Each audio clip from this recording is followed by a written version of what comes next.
Sa likod ng bawat ngiting inyong pinapakita, may pagod at luhang hindi nakikita. Lahat ng pasakit ay inyong tinitiis upang ang buhay namin ay maging matamis. Sa inyong pag-ibig na walang hinihingi, kayo ang bayaning sa amin ay nagtangi. Isang taus-pusong pasasalamat ang aming iniaalay. Happy Father's Day sa aming gabay.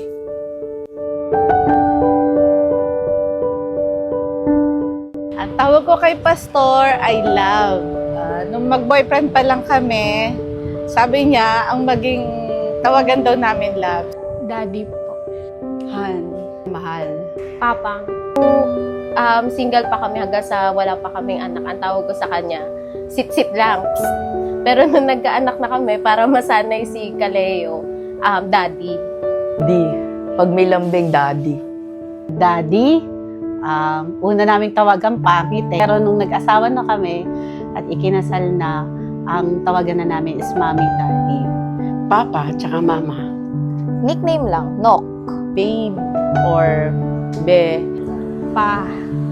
Papa. Bulundoy. Joke lang. Pa. Minsan, Apa. Papa po. Minsan, Father. Papa. Noel. Noel ay Papa. Daddy. Ate, babe. Babe talaga. Kaso nung habang lumalaki na si Andre, nung dumating na si Andre, pinaltan ko na rin ng Papa kasi ang tawag niya na rin, pag naririnig niya, pag tinatawag na lang yung Papa niya, babe din yung tawag niya. Pangit. Papa. Papa or Father. Rem lang. Be or B. Pag nagagalit ako, B! Magana. Papa po. Gom, sa Tagalog kasi asawa yun. Ngayon, ang tawagan na namin iba na. Dad na, kasi yun na yung tawag sa kanya ni Rosie. Dad na. Pag ako paulit-ulit, seryoso ako doon. Big deal sa akin yun, kaya ako paulit-ulit. Palaging nagbubuli sa akin. Ano ba yan? Hay nako ka. Nagdrama ka na naman. Ay, si Mami talaga, oh. Tingnan mo si Mami, sasabat na naman. Pagka dating niya, anong ulam? Yun kagad. Anong ulam? Paloko 20. Pag nababad trip na siya, kulit mo talaga. Naiinis na ako sa inyo. Okay, Mami, naiinis na ako. Yan. Naglalambing siya. Siyempre, mahal niya ako. I love you, Mami. Timplahan mo ko ng kape. Second question, favorite line na madalas mong narinig? Favorite line, lagi niyang tinatanong sa akin na, okay ka lang. Huwag kang susuko. So, ganyan talaga ang buhay. So, dapat nating paglabanan yan. So, sa tulong ng Diyos, pagtatagumpayan din natin kung ano yung mga hindi pa natin narating. Pag dumating siya, nanggugulat sa akin. Sabi niya, ganun. Okay. Lagi niyang sinasabi, anong oras ka na naman uuwi? Sino na naman kasama mo? Shy, halika nga rito. Hindi po siya yung papaluin or papagalitan. Parang uutusan ka po na tulungan siya sa paggagawa ng mga gawaing bahay. Hindi ka nag-iisip. Line niya is, Be, anong ulam natin? Bilisan nyo na para hindi tayo malit sa gawain. Sino kasama mo? Mahal na mahal niya ako. Ano ba yan, Ma? Ang tagal-tagal na natin nagsasama. Hindi mo pa rin alam yung ugali ko. Ate, yung cellphone ko. Madalas yung sinasabi pag meron kaming sinasabi sa kanya na kaya may hinihingi kami na isang bagay. Halimbawa, Pa, pakigawa mo naman yung ganito. Sabihin nun, bukas na lang. Kaya natin yan. Kaya natin yan. Kasi pag minsan may gusto akong pagawa, tapos pag wala siya, sige, kaya natin, may plano ako dyan. Ganyan siya. Magtipid. Pag nagbigay siya, sabi niya, pagka-share mo yan. Ano ba yan? Ganun. Pag nag-good morning siya, I love you, ganun. Kinikilig lang ako siya. Superman siya para sa akin. Kasi napapakalma niya ako kapag nandyan siya. Kalmante ang lahat. Pero parang pag wala siya, yun, medyo sabog ako. Mabait po si Daddy minsan at minsan po nag-aasar po yan sa akin. Pero at the same time, super masipag po siya sa trabaho and grateful overall po sa kanya, lalo na po ngayon sa aming pamilya po. Si Brother Wilbert kasi very quiet. Alam naman ng lahat yan. Na pag tinanong mo, kamusta? Tatawa lang siya. Close kasi siya kay Bea. So, sila yung parang tandem na lagi nagbibiroan, nagkukulitan. He's a very, very responsible husband. Very responsible na daddy kay Bea. He makes sure he supply all ng needs namin. Which is, simula pa noon nung mag-boyfriend pa lang kami, pinaramdam niya na sa akin yun. And he's a very hardworking person. Tahimik lang yan siya. Tapos, lagi ko siyang, inaakbayan. Pag hindi mo siya akbayan, hindi siya magsasalita. Mabait, tapos masipag. Saka lagi niya sinasabi, bawal daw maingay kasi may ginagawa siya. Yan. Practical si Ian kahit, and logical siya kung mag-isip. Very wise. Isa siyang bahay. Si Brother Eman, para siyang bahay na kapag once na gusto mo magpahinga, makakapagpahinga ka sa kanya. Pag malungkot ka, pasasayahin ka niya. At katulad ng bahay, kapag nasa trabaho ka, gusto mong umuwi agad, parang yun yung, doon ko siya ma-describe. All in na nandoon. Mabait siya. Mapagmahal na tatay. Bira ko lang siya nakikitang magalit eh. Pero deep inside, galit na siya. Dependable. Tapos, ma-effort siya eh. Yung sa way na talagang makakatulong siya sa akin. Mag-iisip talaga siya ng bagay na makakapagpagaan ng kalagayan ko. Very selfless. So, instead na unahin niya yung kanyang sarili, so mas masaya siyang nakikita yung mga taong natutulungan niya. Napakabuti ng puso niya. Mas doon siya masaya pag nakikita niyo yung ibang tao talaga masaya siya. Masaya. Siya ay masipag, matyaga. Kapag may ginagawa siya, kailangan niyang tapusin. Malinis siya sa bahay pag nandito siya sa bahay. Ayaw niya akong maingay. Gusto niya isang salita lang. Responsableng tatay. At saka tahimik lang siya. Si Papa sobrang sipag niya, responsable, good provider sa amin, family. Kahit may sakit na siya, masipag pa rin siya na magtrabaho, kailangan niyang makapag-provide sa family. Tapos, hindi siya sobrang strict sa akin. Si Papa, mukha lang siyang strict. Kasi kapag si Grace inaaya ko, laging sinasabi ayaw niya magpaalam kay Papa kasi masungit daw si Papa. Pero si Papa hindi siya strict. As long as nagpapaalam ka, papayagan ka, masipag din si Papa. Matyaga kapag nung mga times na nag-aaral kami, hatid sundo kahit may pasok. Yun, ganun siya ka mapagmahal sa mga anak niya. Masipag po siya, tsaka matulungin po siya. Kasi po minsan kapag may mga nasisira na appliances sa bahay, one call away lang po siya, gagawin niya po agad. Kapag po may mga project po ako sa school, lagi niya po ako tinutulungan at nandyan po lagi siya sa tabi ko. Responsable, good provider siya. Siya yung lalaki na kahit matagal na kaming mag-asawa, naglalaba pa rin yan. Masipag. So, bilang isang asawa, dapat yung pag sinabi niya ganito ang gawin mo, dapat sundin mo. Si Papa mabait na mas strict. Mapagmahal naman po siya. Minsan, at hindi po siya madamot. Pagdating po sa pera, hindi po siya madamot. Kaya, ang lang sa kanya, pag hinay blood, siyempre, magagalit yun. Pero, hindi naman po yun na nangangahulugan na siya ay, hindi mabuting asawa. Mabait naman siya. Tapos, tahimik, kapag walang pera, Pero kapag may pera siya, ano naman, galante siya, nililibre niya kami lahat, tapos hindi siya madamot. Alam mo pag may pera siya kasi bibilhin niya lahat ng mga gusto namin, gano'n. Pero pag talagang wala, ayun, malungkot siya. Nakakulong lang siya sa kwarto, gano'n. Gentleman kasi tapos siya, tawag doon, kahit walang-wala na siya, ibibigay niya pa din sa'yo. Kahit gusto niya yung bagay na yun. Basta gusto mo, ibibigay niya sa'yo. Mapagpasensya. Basta, mabait siyang asawa. At yun nga, mapagpasensya.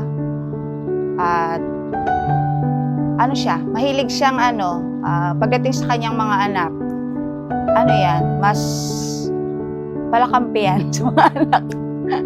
Mahilig siyang mas kumbaga pag halimbawa nagkakaroon kami ng hindi pagkakaintindihan, mas kakampihan niya yung anak niya kaysa sa akin. Ganun siyang ama. At saka siya provider. Good provider siya ng family namin. Hardworking. Kasi madalas siyang as in parang minsan wala nang masyadong bonding, puro trabaho, gano'n. Ayan. Si Brother Marlon, minsan mainitin ang ulo, lalo na pag nai-stress siya talaga sa work niya, pag uwi niya, nagra-rant siya agad sa akin kung ano yung mga nangyayari sa trabaho. Pero minsan sweet din naman siya, lalo na sa anak niya.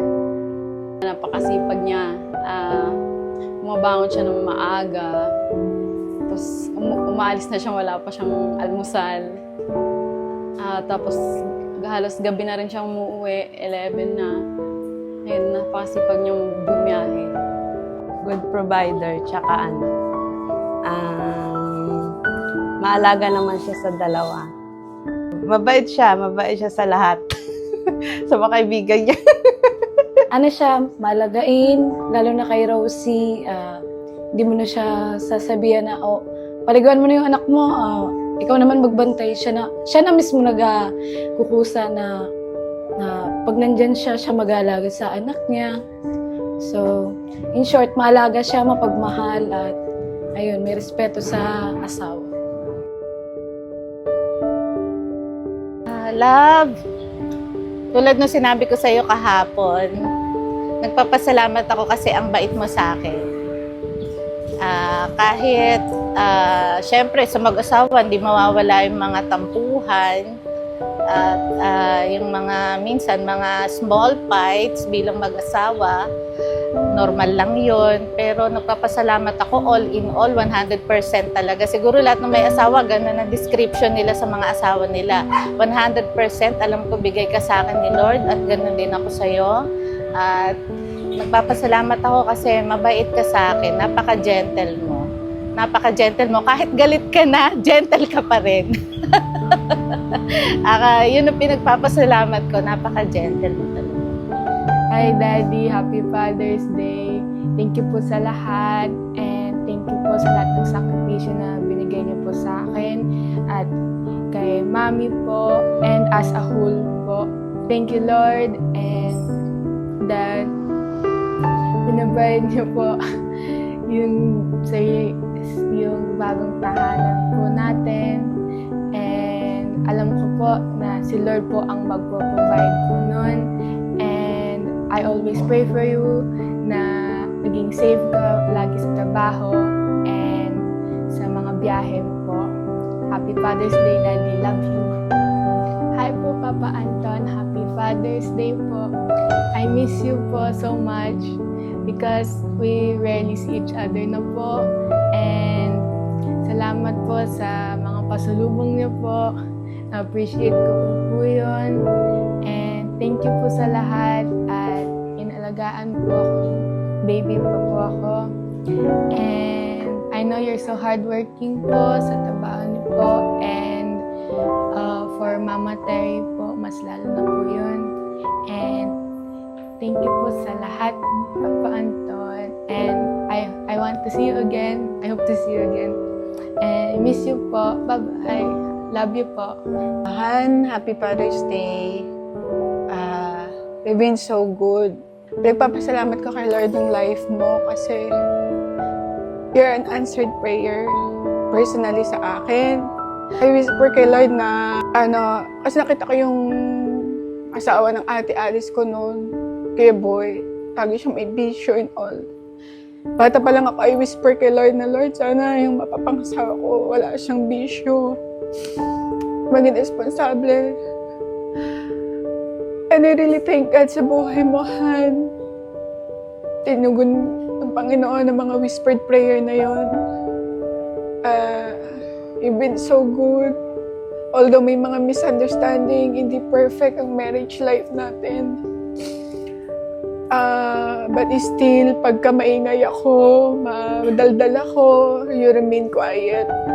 Kaya minsan nagka-clash tayo, sumisigaw ka, sumisigaw ako, but still, at the end of the day, naayos naman tayo. Maraming salamat, Han, sa maraming bagay, sa pangunawa, sa mga shortcomings ko din. Maraming salamat, Han. And appreciate ko ang buhay mo. Nagpapasalamat kita sa Panginoon, even si Bea. I love you so much. Dalayan ko lagi ang kalakasan mong pisikal, lalong higit ang spiritual mong pangkalakasan. To know Him more, to love Him more, even the prophet, to know Him more. At mahalin mo pa patuloy din, lalong higit ang Panginoon. I love you, Han. Happy Father's Day. Happy Father's Day, mahal. Kahit wala tayong anak, fathers ka pa rin kasi ang dami nating pamangkin. At saka yung dalawa nating aso, yan talaga yung namin anak namin Kaya matuturing ko pa rin siyang fathers. Hindi lang dahil good provider siya, yung pagiging tatay niya is parang anak din niya ako. Lagi niya akong inaalala kung kumain na ako. At saka yung mga aso. Ganun lang. Masalamat mahal sa sakripisyo mo, sa pagtatrabaho mo para sa akin. Although, minsan may mga misunderstanding tayo, pero hindi naman nagtatagal kasi kabisado na natin ang sarili natin. Mag-iingat siya palagi at saka mahal na mahal namin siya. Doon sa napanood ko na video ng Mother's Day, madalas ay lagi niya binabanggit sa video na nagpapasensya siya kasi parang hindi siya madalas nakakatulong, pero hindi niya napapansin. Mas nakakatulong siya kasi napapagaan niya yung trabaho ko bilang nanay.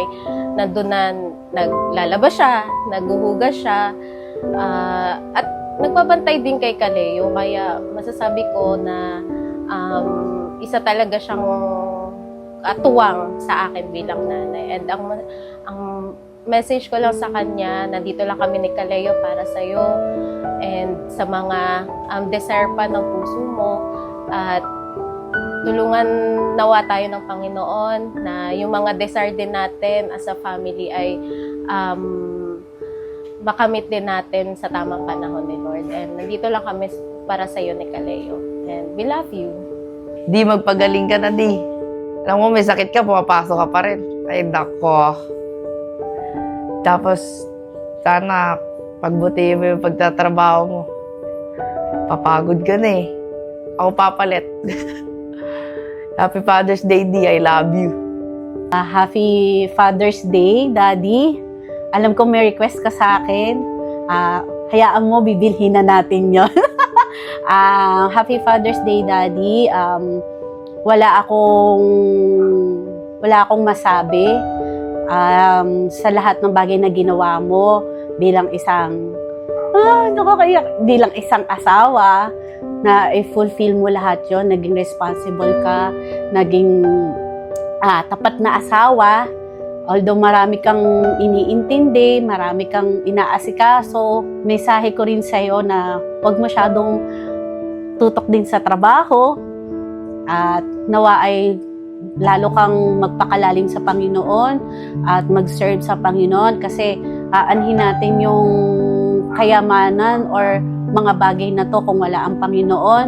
Nawa ay lalo mong ibigay yung sarili mo sa Panginoon. At nandito lang ako para sumuporta sa iyo, kinila Stephen, kay Ezekiel. Nandito kami bilang suporta sa lahat ng bagay na plano mo sa buhay.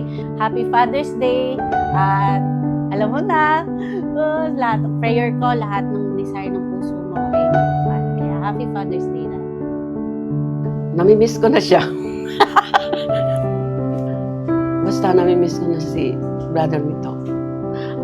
Pagdating ng panahon, loobin ng Panginoon or kung anong kalooban ng Panginoon na madatnan ako na malakas at mag-rapture na, edi magkikita kami. At kung hayaan naman ni Lord na kunin niya ako na hindi pa mag-rapture, edi salamat pa rin sa Panginoon. At ang nais ko lang naman na magkita kami sa kabila doon sa piling ng Panginoon.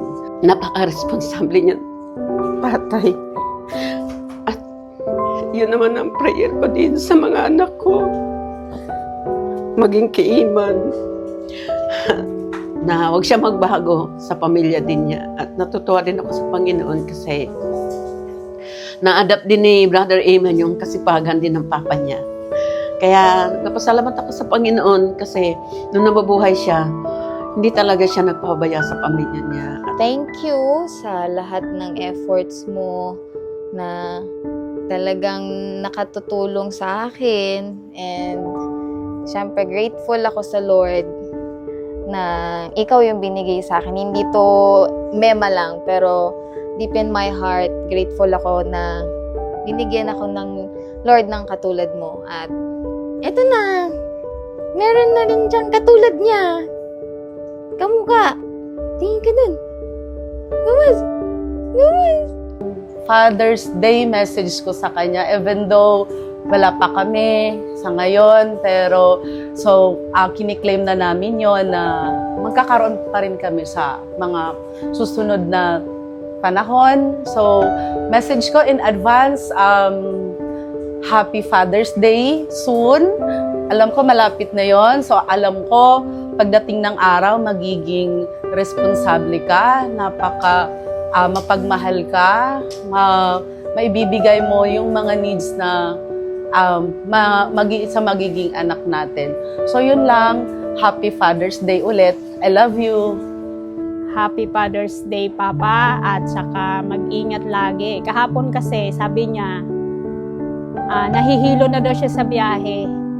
Salamat dahil iningatan pa rin siya ni Lord. Ang aking pong payo sa kanya, mag-ingat siya, huwag niya masyadong pagurin ang sarili niya. At kapag napupuyat, magpahinga at umuwi sa bahay. At panalangin ko din na maging malakas ang pangatawan at kalusugan. At magsama pa kami ng mahabang buhay sa paggabay sa mga anak. Dahil marami pang responsibilidad. At saka, wala pa kaming apo. Sana magka-apo para may alagang apo. Happy Father's Day, Pa. Salamat sa buhay mo na lalaki mo kaming maging masunurin kahit hindi ka namin talaga noon nakakasama. Andun na sobrang appreciated ko yung buhay mo kasi hindi mo hinahayaan na hindi ka makapag-provide sa amin sa pangailangan namin nung nag-aaral kami. Andun na hindi ka nagre-reklamo sa maliliit na bagay. Nakita ko rin yung pagtitiis mo para makapag-provide sa family at pinapapasalamat ko yung buhay mo kasi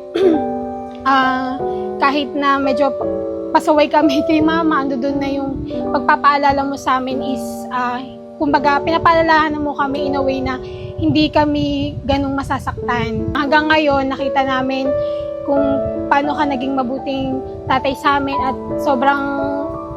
at dahil doon sa ugali na meron ka, ayun, ganun din, kumbaga, nilook forward ko. Sabi ko nga, Lord, kung bibigyan mo ako ng isang lalaking na makasama sa buhay, gusto ko yung kasing sipag din ni Papa. May nakapagsabi sa akin na, yung Papa mo mas active na sa'yo, ganyan. Kaya natutuwa ako na naririnig yun sa kanila kasi nakikita rin nila kung paano ka naging, kung paano ka binago ng Panginoon. Kaya yun yung gusto ko sabihin sa'yo, mahal na mahal ka namin. So, Happy Father's Day. Patuloy lang tayo maglingkod kay Lord pa.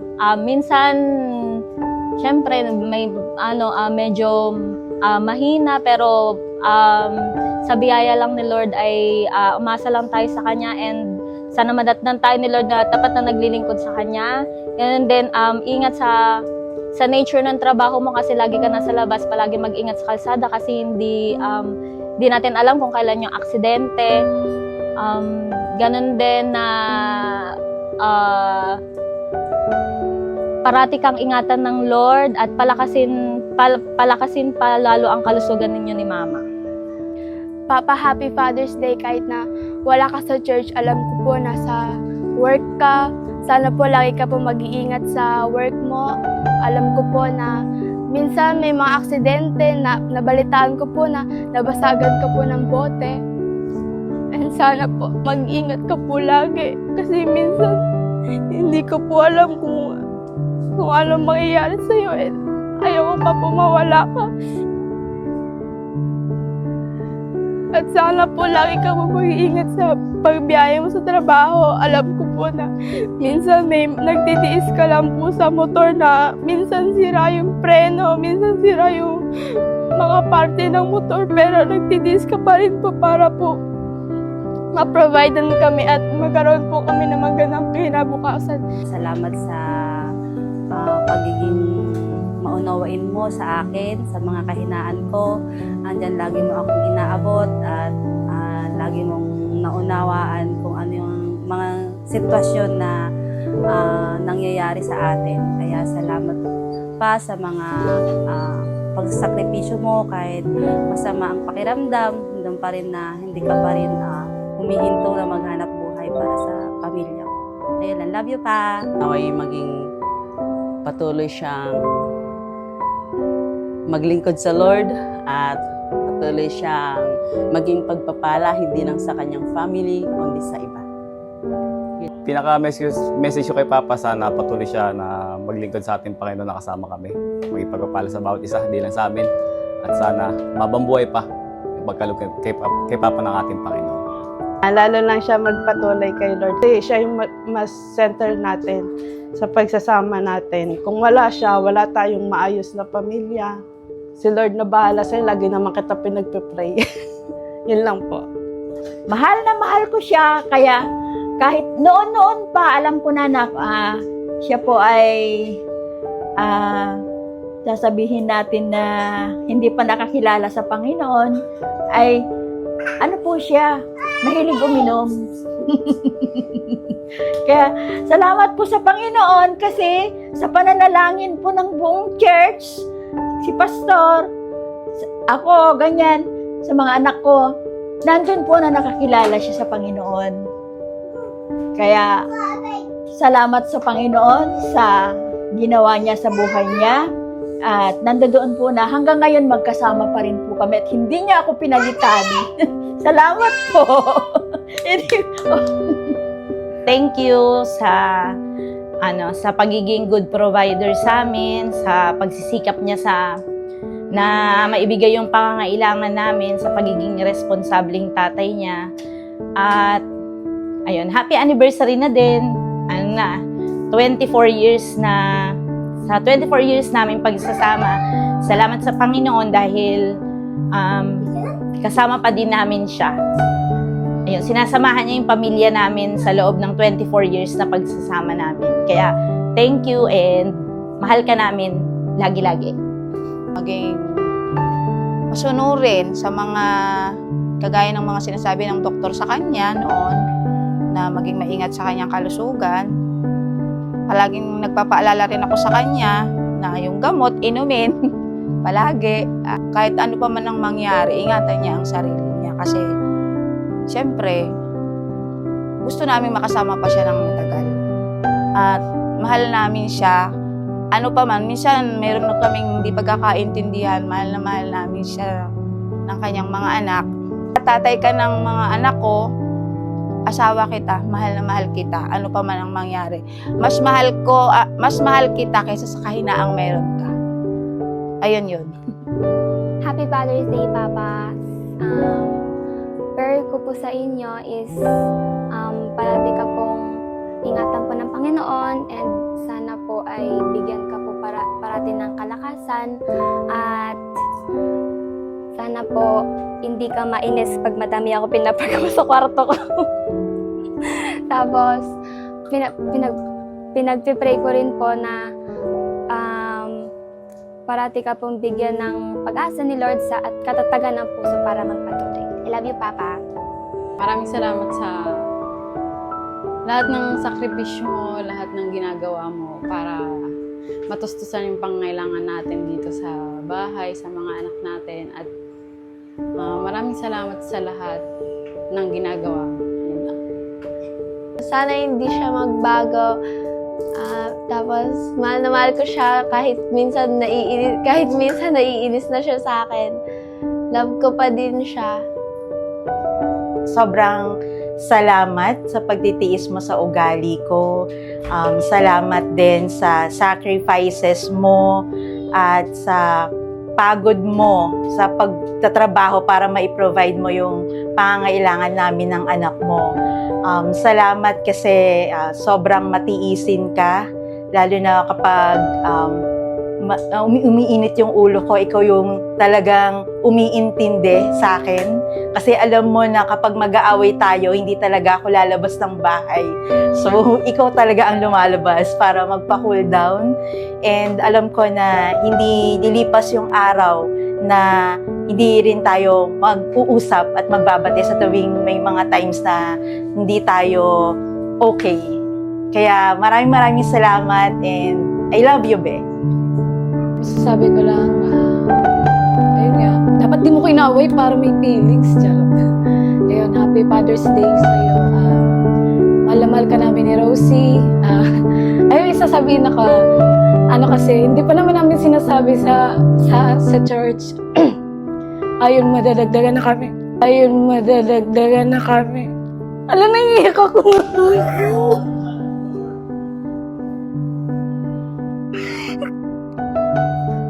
Wala kang drama. Ano ba yun?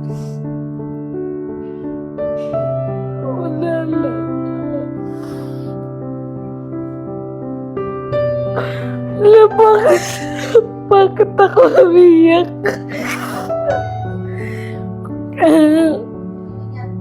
Magiging kami 4. Pero wala pa akong sinasabi sa church kasi gusto kong malaman na po namin yung gender. So, ayun.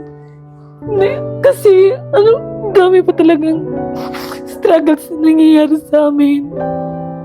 Hindi nyo lang po kasi halata kasi hindi naman kami masyado palakwit sa church. Ayun. Madami po kami binagdadaanan, pero sabi ko nga po sa kanya, mag-pray na lang mag-pray. Kasi, kung iba yung iniisip niya, parang nangihina din kasi yung loob ko. So, kapag malakas siya, malakas din ako. Kaya, ayun, message ko lang sa kanya na lagi lang mag-pray kay Lord kasi siya lang din naman yung nagpapalakas ng loob ko kapag nangihina siya, mahina din po ang loob ko. So, mahal na mahal ko siya kahit lagi kami nag-aaway, inaaway ako, ganun. Sana wag siya magbago, lalo na ngayon na madadagdagan na kami. At yun lang, lagi siyang ingatan ni Lord sa kanyang trabaho. Kung ano man yung mga nangyayari sa trabaho niya, pag-pray niya na lang, lalo na ngayon na siya na lang ulit nagtatrabaho para sa amin. Nag-resign na din ako nung nakaraang week kasi hindi ko na din kaya na bit si Rosie sa work. Tapos lalo na po ngayon na buntis ako, nahihirapan na din kasi ako. So, ayun. Ayun lang. I love you.